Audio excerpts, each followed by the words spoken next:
আপনিও কি বারবার এমন পিম্পলের সমস্যায় ভুগছেন? কোন ক্লিনজারটা ইউজ করবেন বুঝতে পারছেন না? আপনার দরকার এমন একটা জেন্টাল ক্লিনজার যেটা আপনার পিম্পলের এগেইনস্টে কাজ করবে এবং স্কিনকে করবে হেলদি এবং দিবে গ্লোয়িং লুক। কেয়ারনেল কিকা beta B5 salicylic acid gentle cleanser একটা জেন্টাল কিন্তু পাওয়ারফুল ক্লিনজার যা একসাথে কাজ করে ব্রণ কমাতে, স্কিন ব্যারিয়ার স্ট্রং করতে আর স্কিনকে রাখে ক্লিন অ্যান্ড হেলদি। এতে রয়েছে স্যালিসাইলিক অ্যাসিড যা স্কিনের ভেতর থেকে পোরসকে ক্লিন করে এবং পিম্পল ও ব্রণ কমায়।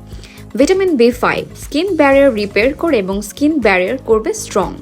রেগুলার ইউজে রাফনেস, ব্রন আর ছোট ছোট পিম্পল স্পটস অনেকটাই কমে যাবে। তাছাড়া এটা অত্যন্ত মাইল্ড অ্যান্ড জেন্টাল, তাই সেন্সিটিভ স্কিনেও ইউজ করা যায় নিশ্চিন্তে। এটার আরেকটা ভালো দিক হলো এটা স্কিন টান টান করে না, বরং ওয়াশের পরেও স্কিন থাকে সফট। কেয়ারনেলের এই জাদুকরি ক্লিনজার এখন পাচ্ছেন 7 স্টার বিউটিতে সব থেকে বেস্ট প্রাইসে। তাই প্রোডাক্ট স্টকে থাকতে নিয়ে নিন আপনার জন্য বেস্ট এই কেয়ারনেল ব্র্যান্ডের পপুলার এই ক্লিনজারটি। তাই দেরি না করে এখনই যোগাযোগ করুন আমাদের ইনবক্সে অথবা অর্ডার করুন আমাদের ওয়েবসাইটে।